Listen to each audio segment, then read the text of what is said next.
Hey everybody, what's going on? Welcome to an all-new Talkin Movies. I am your host, the real Geno Reynolds, and today we're going to be taking a look at a movie that I was really looking forward to. Today we're going to be talking about Searching, which is John Cho's new mystery thriller.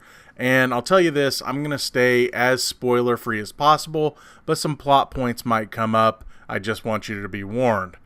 After a father reports his daughter missing, he begins to help the police in their investigation to find her. Now, before I begin with the review, I have to say I'm sorry, but I have to start this review in a bit of a dark way. First things first. Can I tell you how strange watching this movie in Champaign, Illinois was? Let me explain.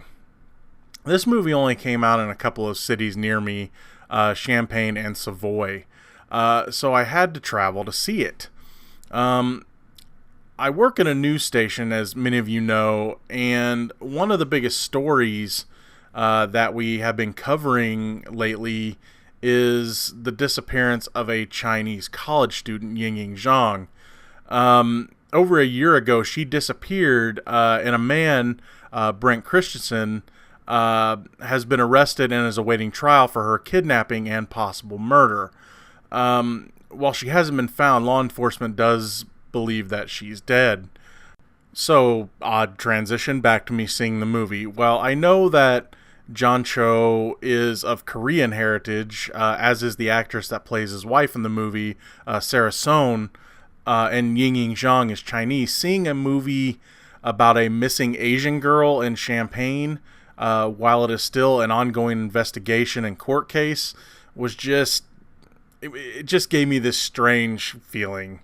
I guess what I'm trying to say is that Sony probably should have done a little bit of research on where they released their movie. Anyway, on to the film. Despite my strange feelings, and while this movie is kind of hard to watch, especially if you are a parent like myself, this is a really good and well-made film. While the trailers make it seem like this movie is doing the same things as the Unfriended movies, which is keeping the entire story on one laptop, that's just not the case. While yes, the movie does take place on a laptop, it also takes other sources as well.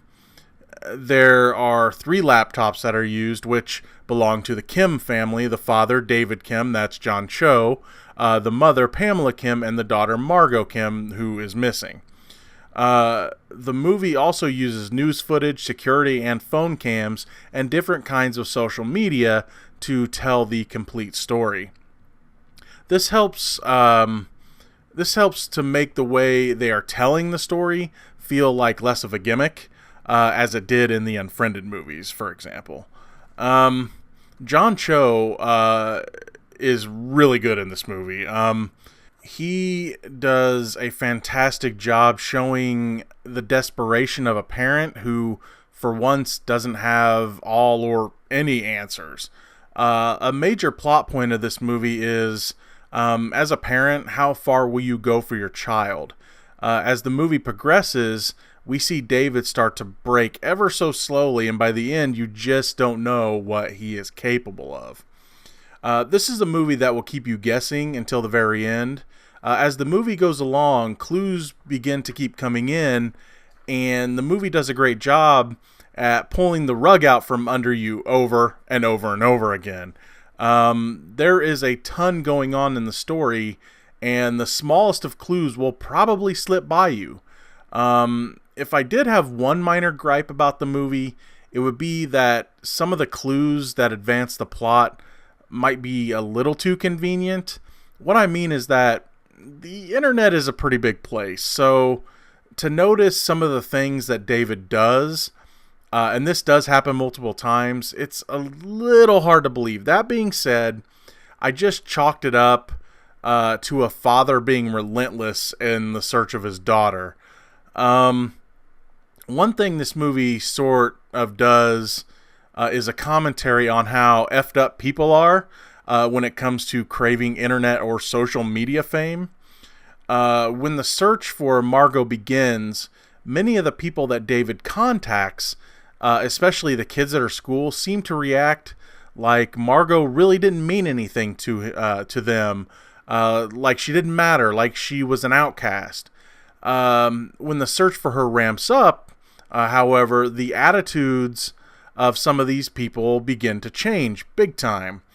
For example, a girl in Margot's study group all but admits that she was just using Margot and her smarts to get into a better college. You can actually see that clip in the trailer. It's the girl with the curly hair. Later in the movie, though, the same girl is on social media squeezing out tears and sobbing and claiming that her and Margot were the best of friends. And you can tell that this girl is kind of a she really wants to be internet famous. I'll keep it nice.